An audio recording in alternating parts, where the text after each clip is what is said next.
Welcome back to the Book Breathing Bitch Queens podcast. I'm Allie. And I'm Sam.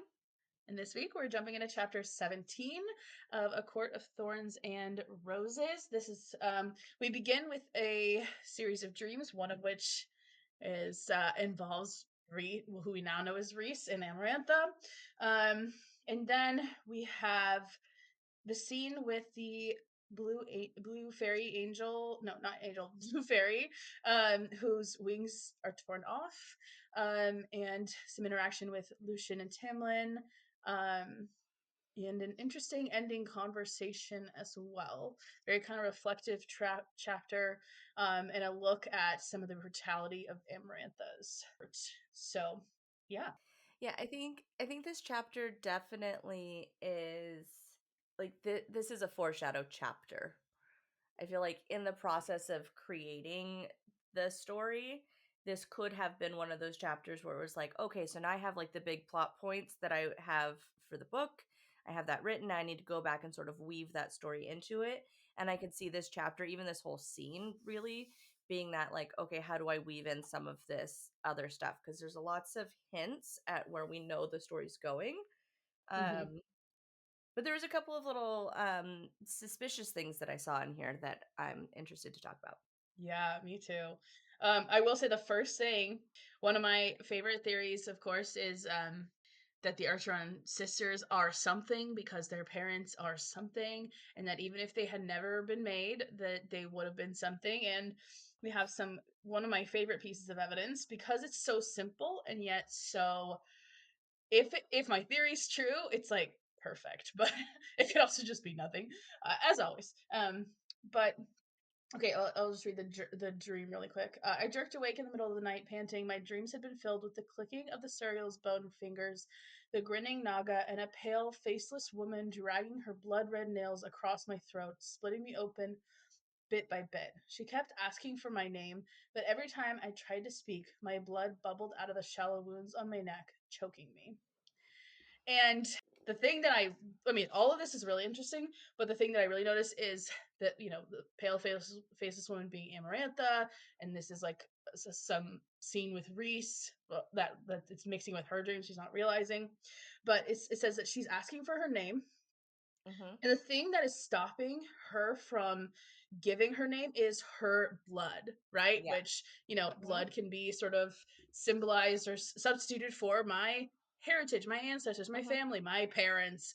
And so to me, I go, okay, so your genetics, your something about you, your parents, something inherent to your DNA is protecting you, is keeping you from being accessed by this evil force. And actually, really interesting with the nameless theory, if her parents are nameless and that's gave them, the sisters, like a protection, then literally it's their blood and their like livelihood and self that they gave up so that Amarantha, who knows what she's doing to Rhys. If she has Rhys's power, like, because she took all their powers, so presumably, I don't know how that logistically works, if she can like reach into his mind.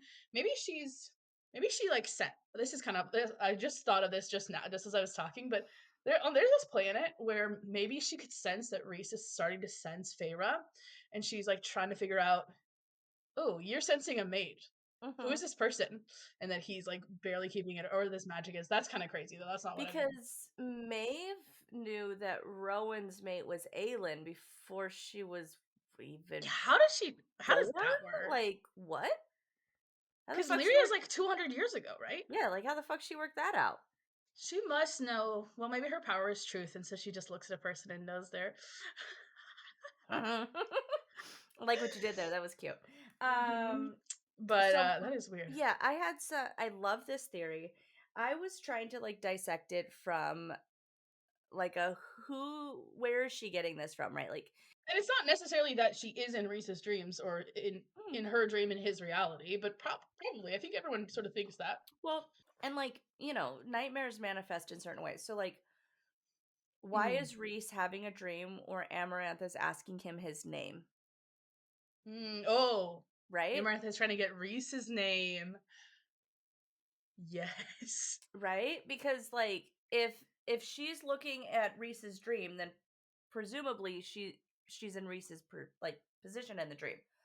Yeah. So then like, you're like, well, she already knows his name, unless, last name, right? Unless we don't know those sorts of things. So that's interesting. What kind of power does that open up? Yeah, or she's just trying to probe and see who he really is type Yeah, shit. Yeah. or Yeah. because that's a tactic that she has done and he has seen it a number of times. Like now that is being turned on him and then projecting to Feyre, right? Because that happens too. Like you see something violent and then you experience that violence in a Mhm. nightmare, right? Even though you may not have been the person to experience it in the reality. Fine. But I'm wondering if this is could also be like a little bit of premonition. Like she's remembering when Amarantha, or she's seeing the future when Amarantha is going to ask her name. Mm-hmm. And what she like, yeah, but and so like I don't know. Because then I'm sure she tries to do it to what is her name? Clare? No. Yeah. Because how does she know that why did she go to get Claire? Because did she sense something in Rhys that he No, had because someone? Rhys told her that name. But like, I think he made it sound like she asked, she needed a name and he had to give her some name. So he gave her what he thought was a fake name. Yeah. But like, why was she asking for a name? It's almost like she said Uh, senses that, well, unless she knows that he Tamlin. just said, oh, there's someone named Claire Beta or whatever. But I mean, he probably meets a bunch of people when he goes out with her to do stuff for her. Maybe is she just going and killing everyone Yeah. who's So ever like, met what him? is he? What is he saying? Like, oh, Tamlin has a human who's gonna break the curse, who might be my Yeah, and I feel name. like he wouldn't volunteer that information. No, he wouldn't. So I think that's why if I remember, it'd probably take way too long to get out my. I wouldn't be able to find it. I feel like she knew that there was Mm-hmm. something. And again, if she has Rhys's actual power and she can like do mind shit, and maybe he can have shields, but maybe he let them drop, or maybe she's okay. Not to be all fourth wing, actually, but did we talk? Do we know about shielding during sleep? Is that a thing? I think so. Does he? Okay, so we know in this world that Feyre just learns how to shield in her sleep. I think so. Okay, because I just was realizing I was like, Yeah. wait, what if Amarantha just snuck in the back door while Rhys is asleep? But you know what I mean? Like, yeah, but like, yeah, maybe she saw it in his mind because she has some of his powers, and he has enough power to mostly resist her. But or maybe Did she he said take their Leslie powers or slid. did she just like suppress them all? Oh, I don't know that I she thought. actually took them. Oh, okay. Yeah, well, okay, then I'm really wondering how the fuck does she know to even ask Did for a she name? did she trick them all into doing a blood oath? They were at a party drinking wine and they did a toast. And when they took a drink, all of their shit went away. Yeah, and she put her blood in the punch. Uh-huh. That's one hell of a spike. Well, I don't know. In Thread of Glass, it has to be 3 mouthfuls of blood, and it's usually from the person, but maybe it doesn't have to be. And maybe she just needs to put 3 mouthfuls of blood in all the punch, and everyone can take a blood oath to her at the same time. Mm-hmm. That also, I will say, so okay, so she guessed the riddle. That's why everyone was free, right? That's how the bargain worked. Mm-hmm. Mm-hmm. So, but typically, when a blood oath is broken, the person feels a lot of pain and almost dies, right? So Mm-hmm. you would think that Tamlin, instead of jumping on Amarantha and ripping out her throat out, he would be like screaming in pain. And actually, so would everyone else after Yeah. once the whole thing was broken. All right. Well, you don't have to shoot my theory down so hard. It's fine. No, no, that was me thinking out loud to No, no, actually be absolutely. like, I'm just giving you let's shit. test it out. It's crazy how much I can remember and yet forget so much. I'm like, it's Yep. exactly 3 blood Yep. mouthfuls, Yep. but then I'm like, who is this person? Mm-hmm. It's so funny. But yeah, the dream is so interesting, and the name thing. Because when we get to that scene eventually, when she is asking for her name, even then I was like, why are you so resistant? Maybe because it's the only thing you have left. Maybe it's just literally just that's what fairy tales do. Yeah. Why are you resistant to tell her your name? Yeah, Well, like I you mean, it don't. could be fairy tales, but I feel like it feels like there's something else. You know? Maybe. I mean, that's the thing though. Like, you're not supposed to give the Fae your name. Like, Yeah. that's mythology, like 101. You don't give them your name because then they I have guess I just power over wanted to you. have a deeper resonance within the story framework too, though. Mm-hmm. Um, like that's why the nameless is really interesting Yeah. because it's like a you know and so I mean we could still learn about stuff like that like Amarantha some of her magic worked because she knew their names and blah blah blah. Mhm. I don't know. It was just such a pointed scene. Right? We still don't know lots of their surnames. Yeah, assuming they all have one. I guess they. Yeah, that is interesting. Also, what do you think about the fact that we learn runes? Feyre learns, not runes. Feyre learns Rhys's surname off camera. That's bullshit. Does she? Yeah, cause he makes some joke in like Silver Flames where she's like, well, what about your surname? He's like, don't, and like as if she was like sort of making fun of it a little bit, and he's like, stop it, or he like stops her before she says it because he's like, no, type shit around And you're someone able to else. do that in Silver Flames because it's third person and not first person. Sneaky bitch. Sneaky bitch. Presumably, Feyre knows his last name, and Yeah. she's just. I mean, but she maybe doesn't know what that means. No, I don't think she does. Well, then like the argument to be like, oh, well, maybe only humans have it. Well, you know, because we know Lucian's surname, so they have them. You Yeah. just can't ruin the story by being like, and then Tamlin Galthinius. Tamlin Galathinius. Wait, what's Aedion's last name? Is it just also Galathinius? Yeah, it's Galthinius. Oh, Tamlin Galathinius. Mm-hmm. That was interesting. Mm-hmm. Do you have anything else about the dreams? No. I do have a little bit of a sus moment on the next page that I was a little like, huh. Oh, is it Lucien? No. Oh, okay. Go ahead. Although I do have a Lucien theory too, but it's not a theory. I mean, it makes sense. But when so when they're in here, right? So the Tamlin is telling Lucien what happened, right? The scouts found him dumped over the borderline. He explains, and then his eyes dart to Feyre. They flash with a warning, but I take another step. So I'm assuming, right? We're supposed to think he's flashing with a warning to her because of the glass, or to stay back. No, I assume to like get out of here. You don't want to see this type shit. And then he says to Lucien, he's Summer Court. Okay, but I was like, his eyes flash in warning, and then he says he's Summer Court. But then later, his hair is described as liquid night. Okay. On 151. Now I get, if you have black hair, you can still have black hair from the spring court or from the summer court, fine. But it just was a little like, here we are with more like, I don't know. It seemed a little odd. And like, Tamlin seems like a sketchy bastard right now. We're like, I don't know. Just, I'm always watching his eye movements. And when he's like silently trying to communicate with Lucien. And I don't know if his like his eyes flashed in warning. Like, what does that actually mean? Well, right? It's Tamlin's eyes that were flashing and warning, not Lucien. And then he turns to Lucien. He's like, he's Summer Court. Also, if you look at the map, like, how close are they to Summer Court? It's like the next court over. No, I know that, but Spring Court's also big, and like, I'm just trying to figure out how far in Tamlin's manor is.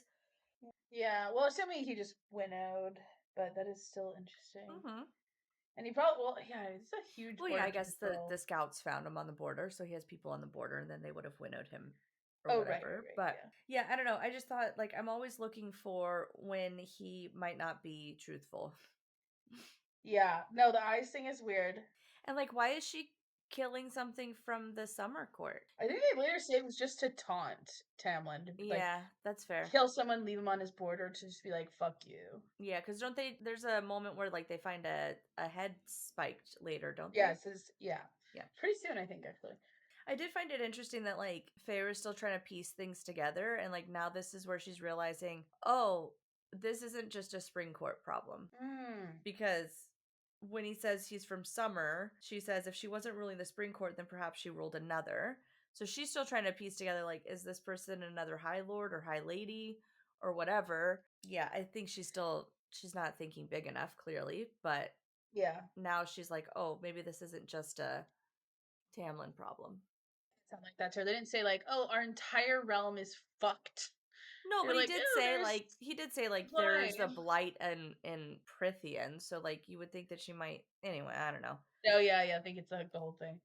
Especially because then like, right, like she knows that like 50 years ago, like Alice's story. So yeah, it's a little weird that she might think that it was only a Spring Court problem. Oh yeah. Yeah, I think I don't really know what I think about the repetition of the wings. She took my wings. Like it's just so, I don't know. I guess it's just for like effect, just be Mm-hmm. like, Yeah, you know. I don't know But that we're supposed it like feels like maybe there should be something symbolic or this chapter for me felt more like this is big, like a plot moment, but this is not so much of like a sleuthing chapter. Like I felt like there Mm, wasn't as many hidden things in it. I feel like it's a little bit more, and who knows, but like felt like the purpose of it was to lay some foreshadowing for this book alone and stakes. and stakes and to give Feyre an Hmm. opportunity to be compassionate and have Tamlin witness that. I think that was the whole point of this chapter. Mm.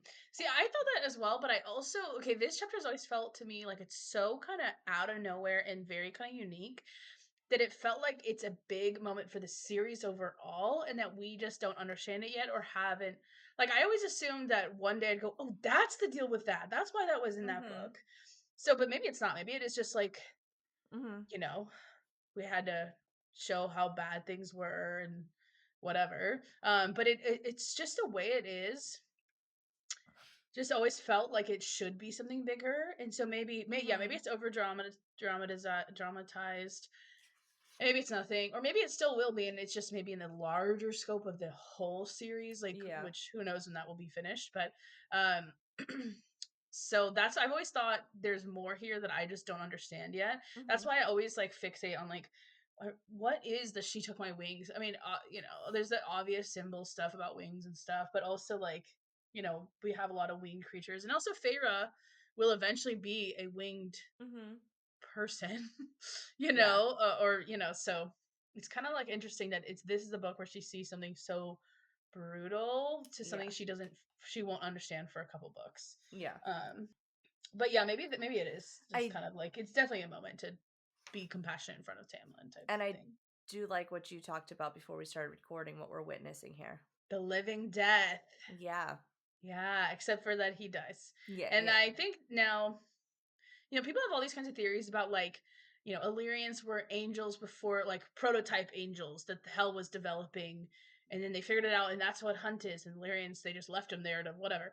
Like, I don't really think this guy is like a prototype. Mm-hmm. It's Mm-hmm. I feel like that honestly, I don't even think Illyrians are like that. Even though there's people who are like very convinced about this theory, and I haven't looked at the specific direct evidence to Crescent City, but it just seems like too easy to me, so that's why I don't like love that theory. Well, and Um, Illyrians have more of like a bat wing situation and not an angel wing yeah. Well, and it applies situation. like every creature who has wings is created by hell. Like, Mm-hmm. I just am like, I don't know. I think just Fairies have because also wings. Hunt is just a regular angel who just is more powerful because they engineered like his like Yeah. genetics, right? Mm-hmm. Mm-hmm. Yeah. He's more like a cyborg than like a different species. Um, Yeah, or I mean, his father was a prince of hell, right? Yeah, but they did something to him to like, because there was somebody who was like a first try of him, right? Or maybe that's a theory video. I'm confusing now. I don't know. I thought he was just like a, you know. Oh, the Thunderbirds were the first version of Hunt. Kill, is that true? No, I think Hunt is just by species. I think he's by species. I think he is half hell prince and his mom was an angel. Hmm. Okay. Yeah, we were talking about that theory, but I don't know about that. I know the Thunderbirds were all killed off, right? Because of how powerful they were. Uh, so he says that Crescent City actually says that there is that the Illyrians were created by Hell to fight the Daglan back in the day, but I don't.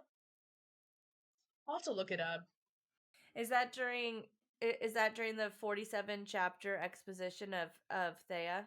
Yeah, okay. Yes, yeah, that's in that part. Yeah.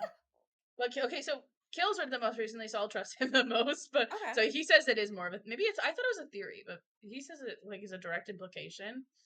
But I kind of hope it's not true because I don't like I kind of like the Illyrians just being their own thing. But yeah, Hmm.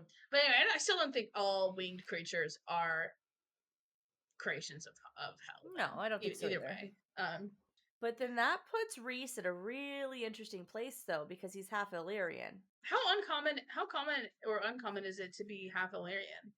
No, I'm saying that if he is Valg and Oh, also half the thing that was created to destroy them. oh, that is interesting. Half Valg, half anti-Valg. Mm-hmm. Hmm. That fried my brain. Yeah. I don't God. think he's Valg. I don't think he. I don't know. It would imply that all of the Night Court has always been Valg. I really want this to be like simple enough to be like, got it. Cool. End game, unlocked, great. When But we I find also out what Rhys is. but just like all of it, like how it all connects. Like I want by the end of all the things to be like it's a simple enough connection that it makes sense, right? Because like if you overcomplicate things, then it makes it you're like, what the fuck? And Yeah. I'm smart, but I'm also kind of dumb. So like part of me is like, can we just keep this like simple? But I don't want it to be so simple that it's just a one-to-one, like Rhys is Valg and this person is this and this person is this, and that's not like it's Yeah. too simple if it's just like, oh well, Tamlin's a Galthinius and Rhys is a Valg Haviliard, and Yeah. It feels too the, matchy. yeah, I'm like, Yeah. Like it's that's gotta why be, Elaine can't be Azriel's mate. yes, it's too It's just easy. like three brothers, three sisters. Yeah, it's too easy. Weird. Mm-hmm. Yeah. Yeah. Yeah, I agree. I feel the same way. What was I just gonna say? Oh, you know what really interests me about Rhys though is who the fuck he always says my ancestor was very smart who set up Velaris like this. And I'm like, who is that? We're gonna find out. Or maybe it's just do you think we're gonna find out who that smart ancestor was? Oh, Because I'm that's sure. I'm sure. it feels like and it also kind of makes it seem like maybe Velaris has more nefarious beginnings. Maybe. I mean, if we go with how SJM feels about people who shelter themselves while other people suffer, you could say that like Bryce is upset that people locked the humans out. Mm-hmm. Maybe Valaris was a society of people who said, "Can't deal with this. We're gonna go hide ourselves away. Figure it out. Yeah. Sorry." Because Velaris existed for hundreds Like of years. 5,000 years? Yeah, Thou- thousands of years. No, Hmm. there it's like 15,000. It's either like 5 or like 15,000 years old, but it's old. Hmm. I think so. I could look it up later, but yeah, I don't know. But Interesting. I It's the city that was founded by Thea? Valaris? Is it? Is it where her is it where the gate is where she sends her daughters away? No, because I think On the that's the top of the prison. mountains? Hmm. And is I don't that why know. those mountains are so sacred? Is because they're actually fucking No, portal? they're definitely gates, and they are definitely there's something. Oh, yeah. I just remember my Cassian theory has a lot to do with those mountains because I think we're gonna get there in like 10 years. Basically, if you look at the beginning of Frost and Starlight in Silver Flames, I remembered this because I was editing where I said this the first time like 10 episodes ago. Mm-hmm. But he has some weird ass spiritual ass connection Mm-hmm. to those mountains that is very. I mean, that's the first chapter of the book, multiple books, Yeah. and he's like talking about it, and I'm like, that's some shit. I'll fucking bet money on that is he is something, he is somebody, and he is a bastard. So it's so there's so many pieces there that are I like, and I'm like, we are definitely finding out more about Ramiel and stuff like that. I think that I think that Cassian might actually be Rhys's half brother. Yes. Okay. This is on the episode that I just edited. We talked. This is what we were talking about. Is your head Yeah, theory? Which yeah. I've heard the theory, and it's not my own, but I can yeah, see it. I could see it. I don't, and I would also be fine if there weren't actual brothers because I think Yeah. it's like kind of works. But Cassian really does seem like. I mean, the chances that Rhys's two friends both have 7 siphons, and also why do they both have 7 siphons? Mm-hmm. Why isn't it like 5 and 6? Mm-hmm. It makes it think. Okay, it makes it feel like there's some kind of magical like balancing there. Like, well, and depending on how big of a role fate plays in the entire series, maybe, maybe they're like. Oh, okay. Actually, okay. I think that Archer and Sisters are kind of like this weirdly complementary. Like we got quiet, loud, kind of a balance with Feyre. We've got like it's almost like there's these three sisters who are sent into the world, made all at the same time, and they're and then the balance makes me think of Fourth Wing and stuff. But then there's with that there's these three brothers who also balance each other in weird ways. In the same ways with their mates, right? The loud one, Cassian Oh and yeah. Nesta, the quiet Then the one, quiet one. and then the balance, the leader. Yeah. I'm not here to ship Elaine and Az, though. Sorry. No, I don't. I hate them together. And it would feel absolutely way too matchy-matchy. Fucking despise it. Absolutely despise it. Yeah. Same. I do not I want them to get They to could a be point. besties, maybe? Yeah, I want it to get to a point where Az is like, oh, this affection I have for you is not what I thought this was. Because I don't know You what are my love is, beard. because I've been all obsessed over the same girl for 500 fucking years, and now I got a Yeah. new fucking interest. Like, Azriel? No. Like, figure out what it means to actually care for somebody, because I don't think that it looks like either of those women. I love the theories that people have about him being suspicious of more, because I think that makes way more sense than he's just pining for her for like 500 years. Yeah. I know we talked about like people's brains develop at different rates when you live for like 2,000 years and stuff, and it's not like they actually have 500 years of hour-paced brain development. Like the person I was 10 years ago versus today, I don't think they're doing that every 10 years. No. Like I think they're every progressing 100 years, by though, maybe. Yeah, but so I'm just like I like the idea that he's suspicious of her and that he masks I like that, because I'm like 500 affection. years you're just pining, like no, you're and that not. that he's like, the easiest way to mask this is to present it like I like her. Yeah. But doesn't make a move, and he doesn't say anything, and like maybe like why he's mad about her sleeping with Cassian is not because it was Cassian that she chose, but because he was worried about his brother. Or maybe because it intertwines Cassian into something he shouldn't have ever been involved in. Yeah, it intertwines him into the thing that Eris is not a bad guy. I don't know. Yeah. Well, and I love that. I love Eris and Azriel theory. I love that's a good. I hate when people ship Nesta and Eris. Ew, gross. No. I'm just like, dude, they had one dance. It's like people with Bryce and Azriel. I'm like, they just hung out and had like a little moment. Like, it's not like, what are you talking about? Yeah, well, Bryce has a mate, so gross. Well, there's a bunch of people. I see that theory all the time. I hate it. That Bryce and Hunt and aren't Azriel. Oh, well, I mean, the idea of like mates across worlds, it's kind of a nice theory. Like I kind of like the idea of like that could be really, but not those two. Yeah, because she already has a mate. Yeah, and I like Hunt. A big part of that theory is that Bryce's character, who she's symbolic of or something, like in mythology, that character kills her first love. And people are like, oh, Bryce is going to kill Hun with Azriel or some shit. Like, or something like I hate it. I never thought I would be like this with a series, just so you know. This is what I've been. This is how I was with Harry Potter. This is my DNA, is to be like this. I don't think I even put this kind of effort into my fucking thesis. I was like, yep, that's a spell. It says ladies, let's go, and move to the fuck on. Like, this is. I love this kind of shit. It's so do I, but I'm just like, oh my god, it's just so much to keep in my head. No wonder I'm getting migraines, man. That's the problem. The migraines are not associated with being a parent. Being a parent is easy. Figuring SGA out is what's giving me fucking migraines. Oh my gosh, dude, yeah. Oh my god, so funny. That was a good tangent, though. I still like it. It was. Oh yeah, because we were talking about the living death, and that is.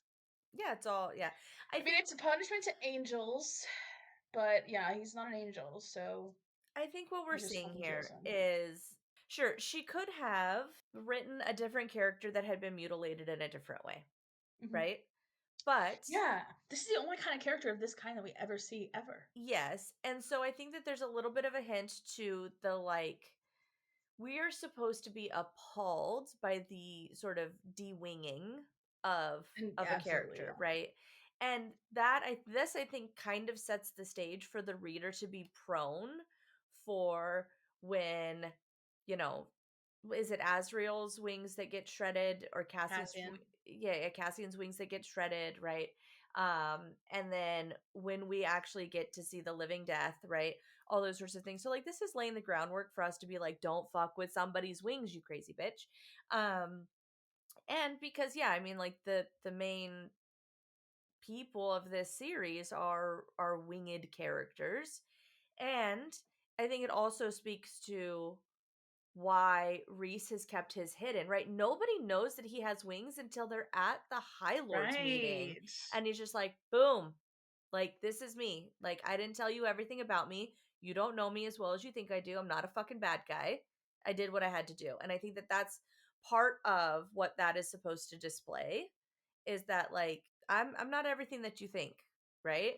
But I also think that it's, this moment with this taking of the wings and it being such a, right, it's a brutal mutilation of something that is also intrinsically fairy, right? She didn't take off a leg or an arm like mortals can have, right? Humans can have taken from. Like, she mutilated her own kind. Yeah. And so I think that that's what we're supposed to get from this, is that the evil that resides in this she hurts her own, and hurts her own in a way that not only causes them death, but fundamentally, like, cuts The them thing from that the makes sky, them, right? It takes their freedom. and it's fundamental to his identity. He's clearly Exactly. like, the wings are probably the most defined, like the most essential. And the wings are what define people in the books, right? Illyrians are defined by their wings, right? Angels are defined by their wings and by the freedom that wings bring. Yeah, of course. And I think that that's also part of what we're supposed to be getting from this, is not just that she took his wings, but that she's clipping freedoms. Yeah. I love that red is her color, because we all know that red is the color of evil. Amarantha's MAGA! That makes sense. God damn it. Fuck that. But yeah. Mm-hmm. I find it interesting that she's the one that restrains him so that Tamlin can help. Like, she just jumps right in and it's just like, got it. Like, I'm going to hold this guy down. Yeah, that is... I very much feel that's... I feel like I'm always that person who I'm like, let me go get in the middle of it. Yeah. Like... Because I think it's more than just holding his hand, right? Like, holding his hand to some guys, that's one thing. But, like, I forgot that she was the one to, like, try to hold him so that he can try to be helped. Which I think is different than just the mercy at the end. It's the, like, active participation in trying to save someone, as opposed to the, like, it's not passive, right? But if you're like standing in the corner being like, I will stay over here, Yeah, or only come in when you know that he's dying, right? Like, and again, I think that they both have their worths. It's not like one is more better than the other, but I think it's interesting to see her take more of that active role and like, okay, let's try to help. And then when they all realize it's not going to help, she's like, okay, well, I'm still going to be here to help. Yeah. It's just gonna look different. But I like the fact that she was already willing to like jump in and be like, what do you need? Like, I'll hold him down while you clean his wounds. Yeah. To me, that's high lady shit. Okay. Yeah. Okay. This at the bottom of 150. Okay. So Lucien kept gaping at the fairy's ruined back, at the stumps, his metal eye narrowing and widening.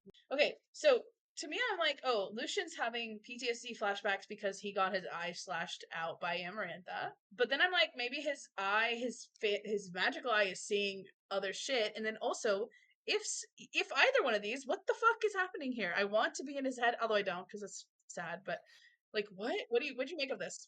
I don't think the PTSD is about Amarantha. I think the PTSD is about when his dad killed the woman His he girlfriend? Loves. Yeah. Oh, interesting.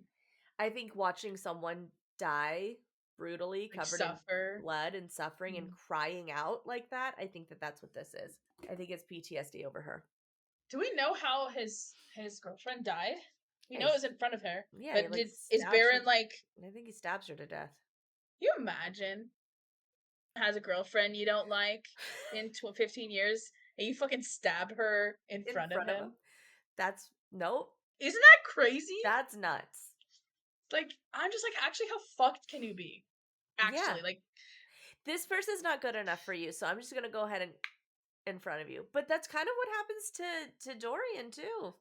Yeah, but he's possessed. The dad? Yeah. Doesn't make it any better.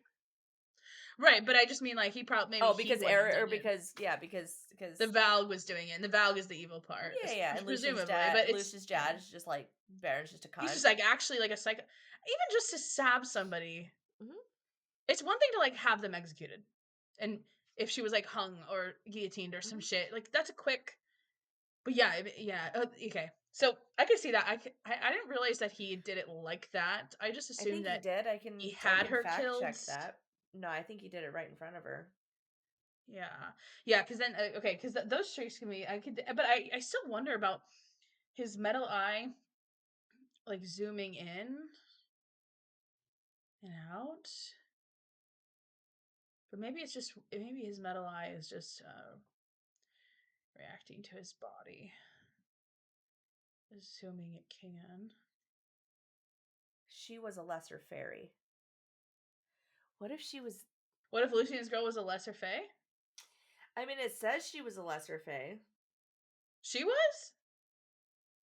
Oh, I thought she was like just lowborn or something. Like just not a noble. Huh. I wonder if she had wings. Maybe.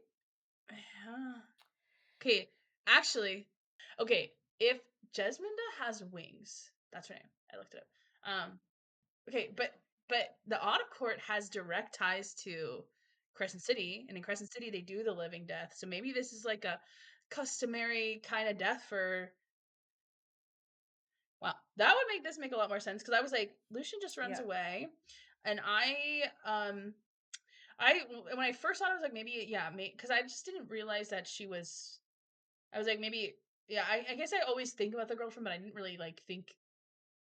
So okay, do you think the metal eye narrowing and widening and narrowing and widening is that just his body's reaction? We're supposed to see that, or I still wonder like what is this metal eye seeing? Maybe. Is it like seeing other things Yeah. or no? Maybe not. Maybe that's too much to read into this. I love how I said that this wasn't going to be a beefy episode, and here we are at 51 minutes, and yeah. Yeah, well, actually, I don't have a lot. Let me just look at. I mean, I underlined the prayer. Do you think that's what Aelin was singing? Or no, this is just an ACOTAR. They all say this prayer, huh? But that was my first thought. Was like, is this like could be the Fae? I mean, it doesn't sound like the mourner's cottage, but I've told you my theory, right? Have I told you this? Yes. Okay. Yeah.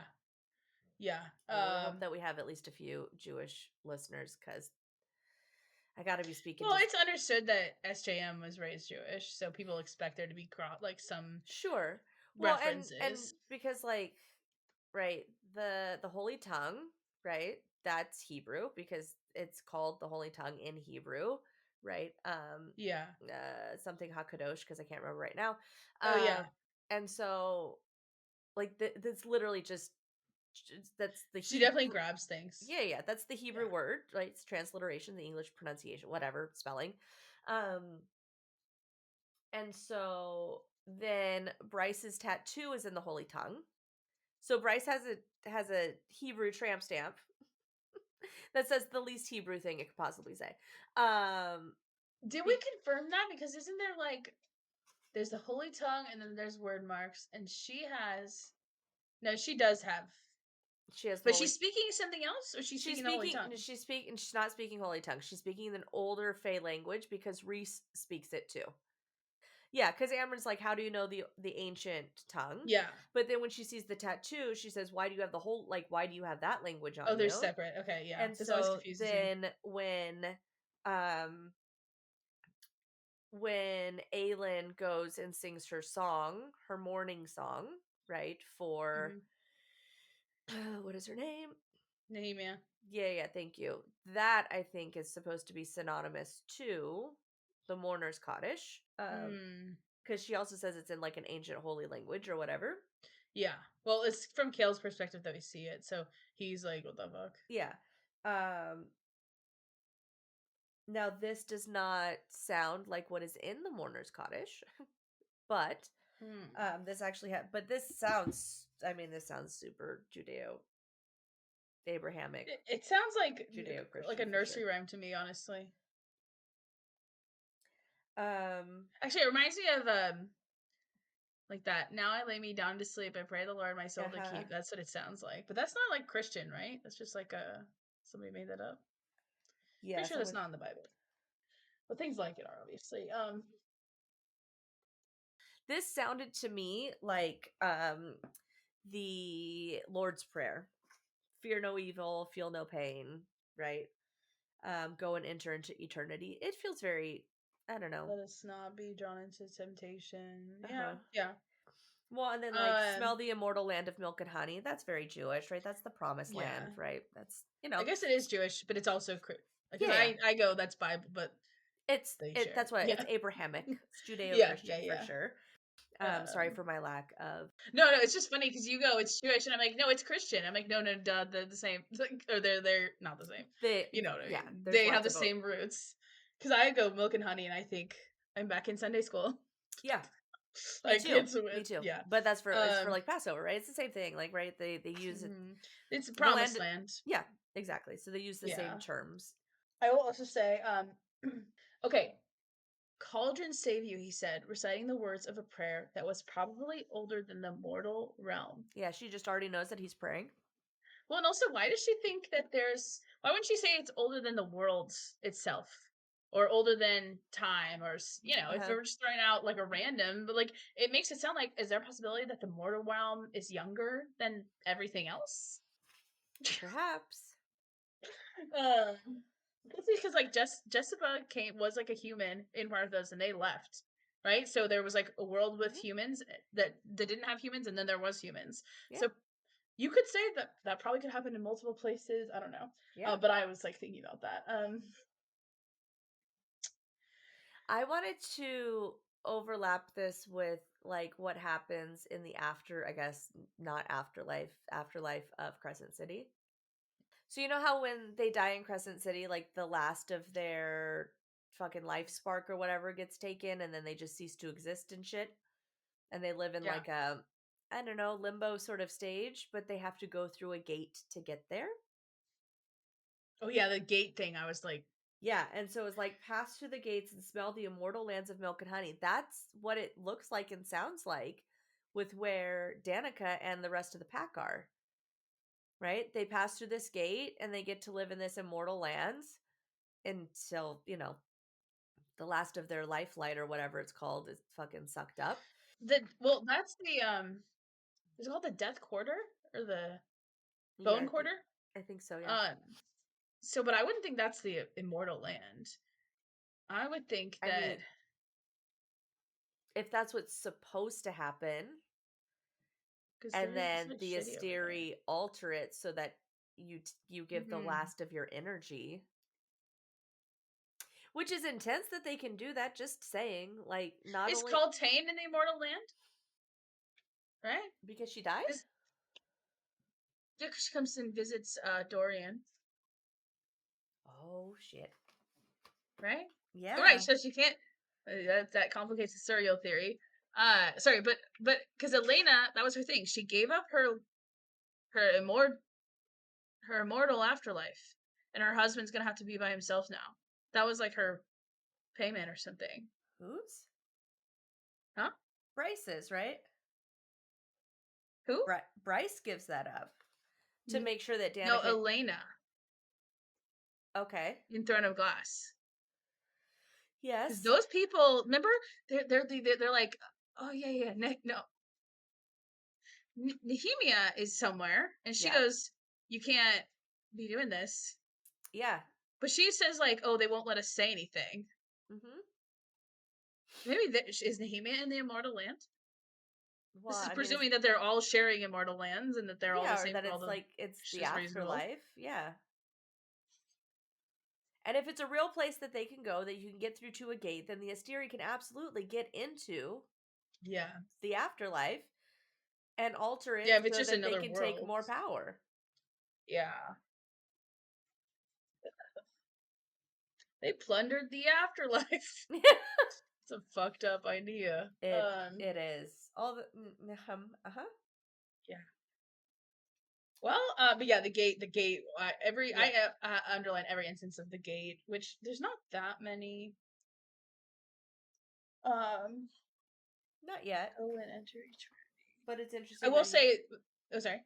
I was like, there's not a whole lot of gate references yet, but I mean, here we are in, 152. I think when she goes back through the wall, she calls that a gate as well.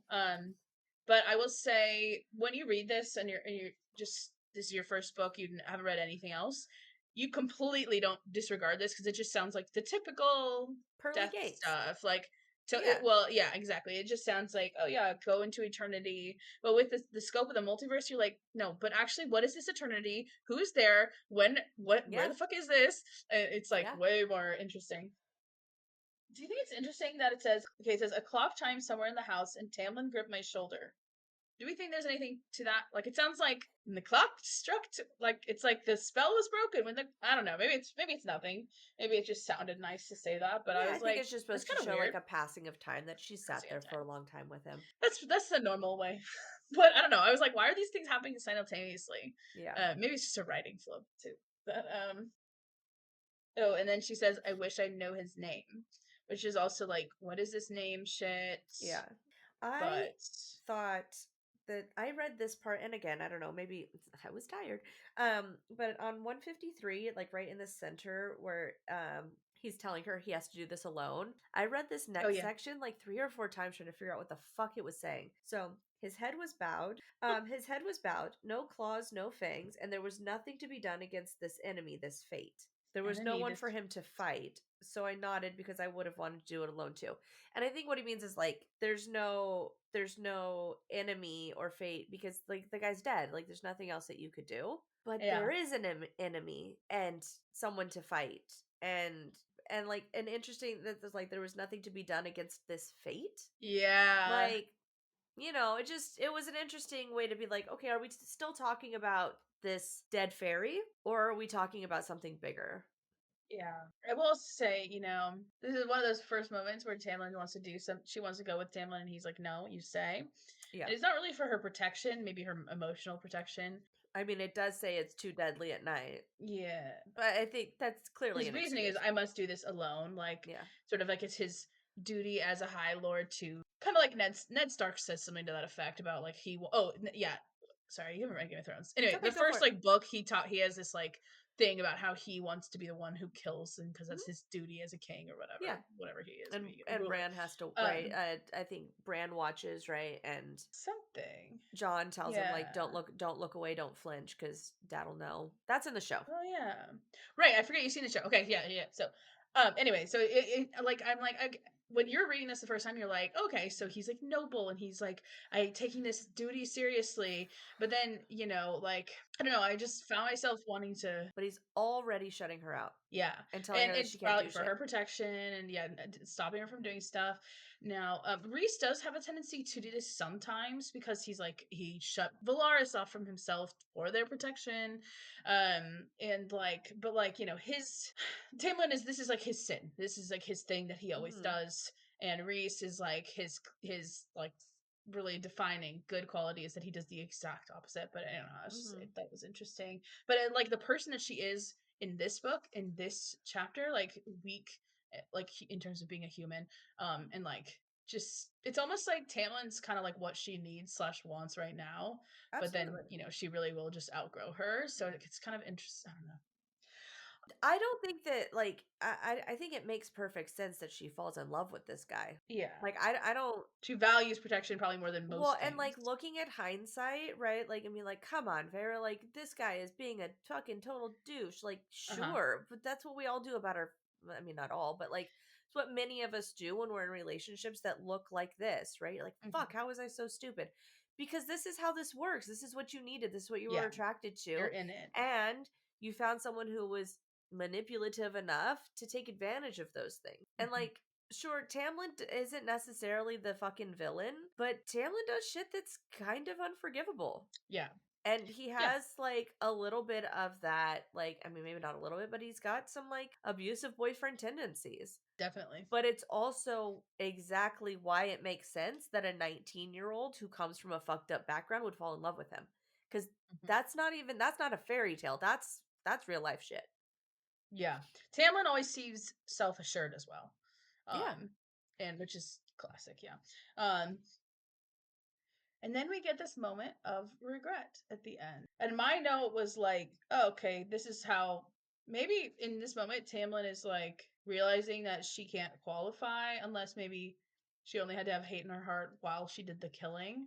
But I wonder if he thought about like because she says, "I should have had such hate in my heart. I regret it." So I Yeah. wonder if he's almost worried.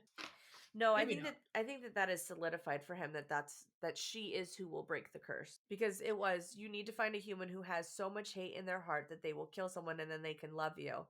And she Yeah. says, I wish I didn't have such hate in my heart. So he needed her to have the hate in her heart so that that can melt away and she can fall in love with him. So it can melt away. Okay. Yeah. Yeah. And so I think that this is solidifying for him. This is who is going to break this curse. And I need to lean into this because the other options are either there isn't one, or that Hybern is not one he wants to take. Yeah. I did underline before that on 153, where he asks her why, and she says, "Because I'd want someone to hold my hand until the end, and a while after that. That's something everyone deserves, human or fairy." I don't know. I felt like it spoke to her, but I feel like that might come back. Yeah. Well, And like someone, he holds her while she dies, and presumably would continue to a little hold after her. that. Yeah, right. So like, I think there's a lot of that imagery that comes up again and again. Yeah, I don't know. And then Nesta, I guess, kind of saves her afterwards. Does she doesn't actually die, right? Nesta saves her before she dies, before she bleeds out with giving birth. Oh. Because then Rhys would die too, right? Yeah, they don't die. Nessa stops time. Yeah, okay. So, sorry, I had to, my mind like skipped. Also, I do wonder if like the next interaction we see is the starlight pool. Sorry, is it starlight? Is it called Yep. that? Whatever. Yeah. So I do wonder if Tamlin spent this night digging this grave, being like, okay, I'm gonna do this. And then next day he's resolved to put on the Rhys. And he's here we go. It's gotta be meditative, or he's planning or thinking during this time, or maybe he's just thinking about how fucked up it is, or maybe this is what motivates him to like, okay, we gotta do this. We gotta fight Amarantha. Yeah. Well, and sorry, did I cut you off? No, but I think it's probably why it shifts gears for him to where instead of, right, because you're right, there's a hard shift in the next chapter where it becomes very romantic. Yeah, and it feels like that. You kind of feels like that here because you're reading this for the first time. You're like having an intimate moment. It's so fucked up. But they're being traumatized together. Like but that's sure it's a bonding moment, but I don't think it's romantic. Where I can see people romanticizing it though, but yeah, sure, but I don't think it's intrinsic. Like in it of itself, it's not a romantic setting, right? Yes. Where like it's not fabricated to be romantic. Yeah. Right. To me, it reminded me of like Xaden and Violet on fighting on the mat type. Yes. Which that moves into romance from there very quickly. Yes. But it's not with inherently chapter romantic, 18, it's fabric. Right? It's a difference between going somewhere, meeting someone randomly, and clicking, and then looking back on going it on a being date. like that, and being that was romantic, or going out on a date. Yeah. And so I think that that's the difference here. Yes, we're having this moment of bonding and intense bonding, trauma bonding, even moments where they're like, she's apologizing and they're kind of exposing themselves and being vulnerable in certain ways that can be romantic. Yeah. But I think it's once she says, I regret that there was such hate in my heart, hard shift, fabricated romance. Yeah. And I want to know where the fuck there's starlight in the Spring Court. Bruh. I have so many thoughts about that. I'm excited for next week. Holy fuck. Yeah. I have one more thing though. Yes. The last line of this chapter. Okay, I watched every movement he made, the muscles of his body visible through that blood-soaked tunic, watched that invisible weight bearing down on his shoulders. He didn't look at me as he scooped up the broken body and carried it to the garden doors beyond my line of sight. I went to the window at the top of the stairs, watching as Tamlin carried the fairy through the moonlit garden and into the rolling fields beyond. He never once glanced back. Do we think of anything? I underlined he never once glanced back, and I think I know why I underlined it initially when I first reread this. And it's, I don't know, but also because it's a looking, and there's a theme of looking at something or looking away or refusing to look type of thing. Even though it's like what he's doing is sort of owning up to his actions, so essentially he sort of is doing the thing. But did you think of anything during that part? It made me think, should I underline it? But I did not underline it. Okay, lines like this always remind me of Lot's wife. That's what I always think of. Okay. Because that story symbolically, or at least the way I was taught it in like Christian Sunday school, is like, it's, sure, she's turned this pillar because she looked back at this city she was fleeing, and that God said, don't look back, right? Symbolically, it's meant to be like, once you're with God, you don't look back at your past. You don't go back to be the person that you were. But like, it's meant to be like, the not looking back means that you're totally on board. You're like fully invested, and you're not even tempted. So I don't know. That, to me, I could see why this could be a shift moment for that reason. But also, like, he's also not looking at Feyre. But maybe that is the all-in commitment. But it's kind of, I don't know. Maybe this is the moment where instead of like him, he's not looking back. He's going to move forward and try to face Amarantha. Maybe that's what that is. So it's I like, do love the Christian interpretation of Lot and Sodom and Gomorrah, by the way, because it is very different from a Jewish perspective. That's for sure. Well, Christians are preaching this from the pulpit, so they can't just be like, and then she turned into a pillar of salt because God said, "Fuck you, obey me." You got to spin that. So you got to be like, what really was happening is that she didn't want to go with God fully. We also do it from the Bema, and then we do say things like that. So really, okay, kind of. I've never been to honestly any other kind of church. Really, I've never even been to Catholicism, to Mass. I think him not turning back is a symbol of literally him not turning, like him moving forward. Yeah, and focusing on his task and doing it and saying, "Let's go." And moving to a place where he's like, okay, now it's my turn to like actually try to help break the curse. Interesting. Pivotal moment, and we're only like 2 chapters away from our boy. Yeah. I think it's this chapter, and then another chapter, and then that's the Rhys chapter, I think. And then we have which would be like 3 weeks from now. Yeah. But that's okay though. It does give me, when I first read that chapter, it did give me some Twilight vibes. So which chapter? Calamni. I don't know Twilight well enough to connect things like that. I read it once when I was in high school, and that's it. Yeah, so we'll talk about it. Yes, we will. I mean, it's much better than Twilight, but I remember reading it the first time and being like, I've seen this. I don't remember. And then, 2 books, like, the next book, I was like, oh, that's not what was happening. That's amazing. That's funny. Okay. All right, so chapter 18 next week, and we'll figure out why the fuck there's a lake of starlight in the middle of the spring court. Oh, I'm so ready to. Okay.